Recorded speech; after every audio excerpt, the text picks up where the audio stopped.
In November 2021, a shocking crime occurred in the capital city of Texas.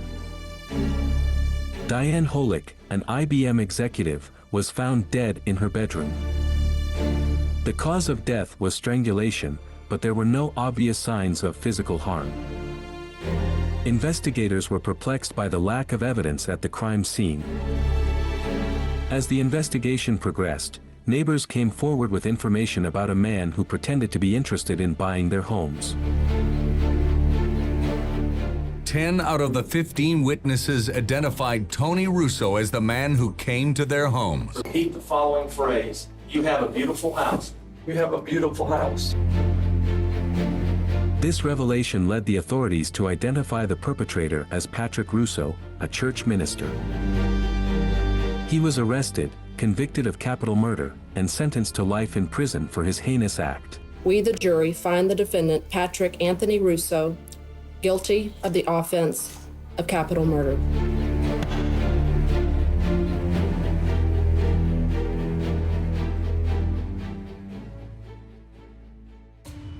I got locked up at 26 years old, and I'm 60 years old now. Would actually be about 34 years of my life.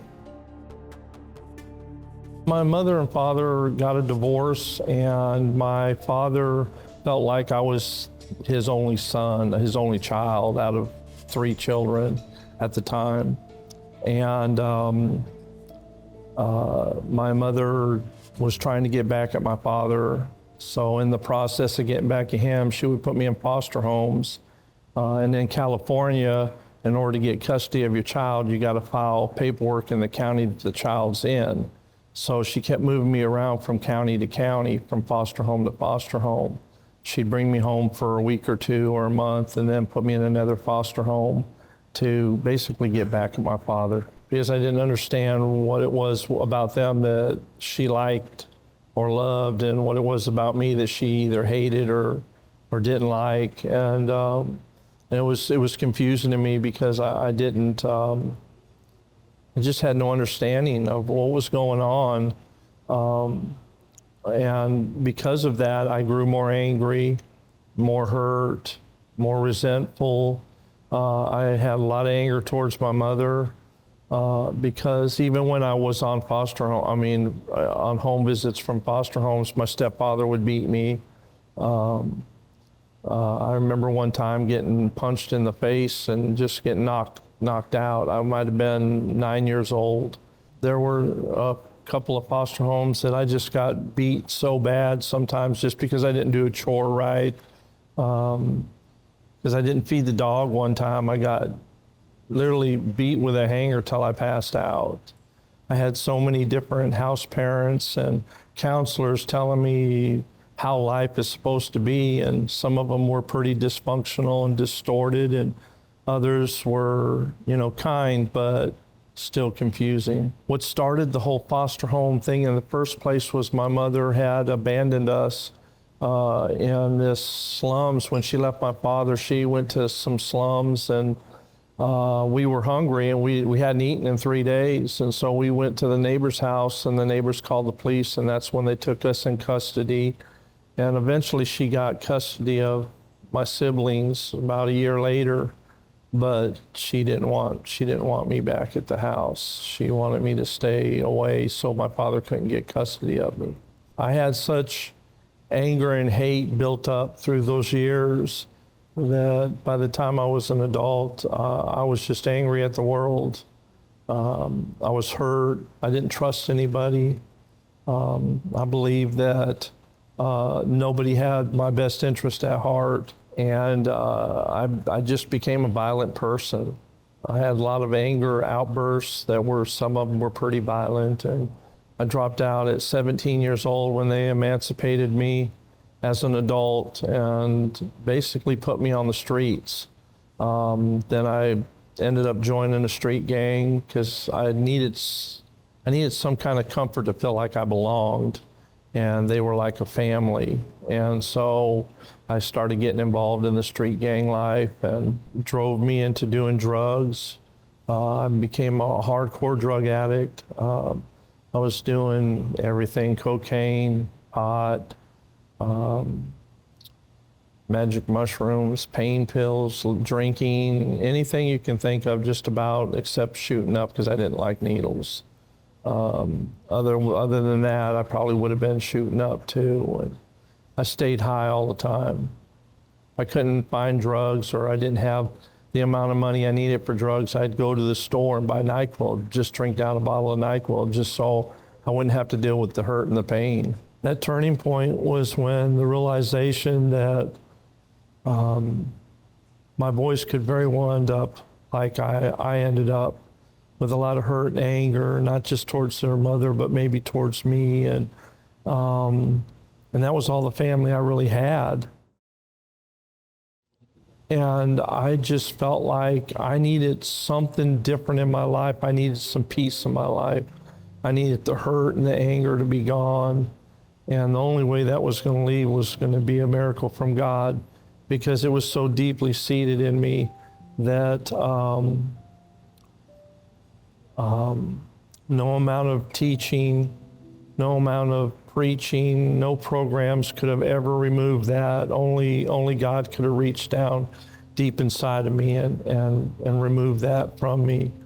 And he did, and he removed the drug addiction overnight. I never had any euphoric recalls. I never had any cravings for any of the drugs. And that was probably the two things that changed in me the quickest. And that my temper dramatically changed from being angry and just blowing up at people for the littlest things, thinking they should understand who I am and what I'm about and what I want and what I need. Now it was more compassion and understanding and kindness towards others. Just seeing how God's worked in my life when I've studied his word and I've put into practice what I've been reading and learning. What God says he's going to do, he does. And I haven't not had that happen. And when he says, don't do this, and otherwise this is what's going to happen, then if I do that and I see this as the consequence of that action, I see how true his word is on both sides of that fence, on what he'll do for you and what he'll allow as consequences in your life if you don't do what he says. And I like it better on the side that receives the blessings over the curses. So what I like about UBB is, one, they truly have a heart for us. The love for the inmates is amazing.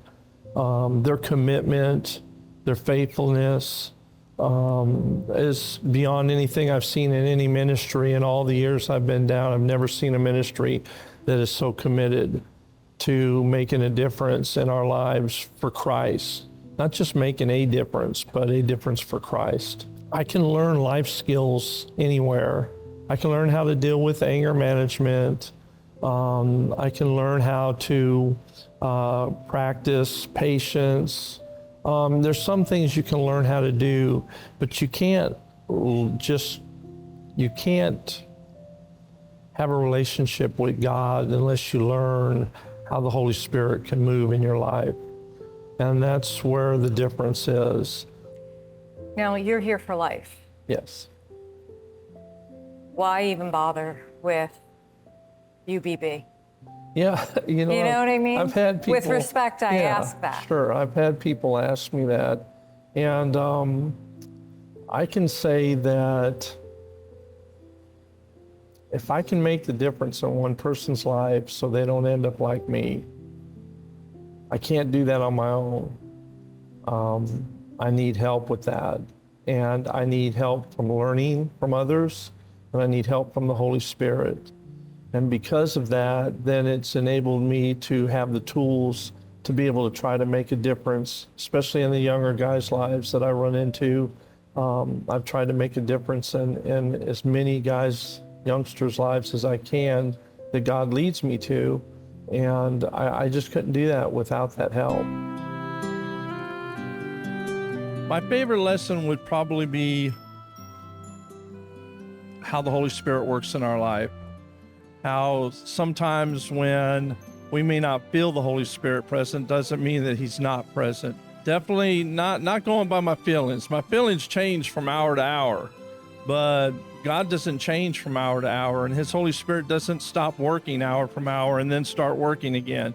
He's constantly working in our lives. I mean, I've done a lot of things. I've been through Bible college. I've done a lot of different things, but they don't teach you about the Holy Spirit working. They teach you all the legalistic things, but they don't teach you about the spiritual things, not in depth like UBB has done. God is working through UBB. He is definitely, they got such incredibly spirit-filled ministers that come in and pastors, and that's been an influence in my life. And I would hope that anybody listening would give them a chance to just listen to them, listen to what they have to say, because you know it's truth. You just know it's truth.